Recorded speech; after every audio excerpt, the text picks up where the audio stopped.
এই হচ্ছে বর্তমান কুষ্টিয়া মজমপুর গেটের অবস্থা। কুয়াশার প্রখরতা অনেক বেশি, শীতও অনেক তীব্র। এখন বর্তমান ওয়েদারে যা দেখা গেল তাতে 15 ডিগ্রি সেলসিয়াস আছে।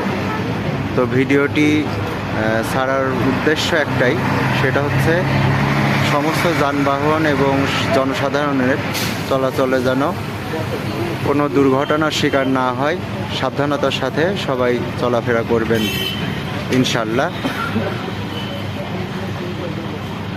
যদি কুয়াশায় দেখতে কোনো প্রবলেম হয়, সেই ক্ষেত্রে নির্ধারিত কোনো জায়গায় যেখানে জনগণ জনসাধারণ উঠা বসা করে সেই রকম জায়গায় অবস্থান করুন। তাছাড়া দেখতে না পারলে এর মধ্যে গাড়ি নিয়ে দূর দূরান্তে না যাওয়াটাই বেটার। লাইটের দিকে খেয়াল করলে বুঝতে পারবেন যে তুষারপাতের মতো ঝিরিঝিরি কুয়াশা পড়তেছে, যেটা অনেক বিপজ্জনক।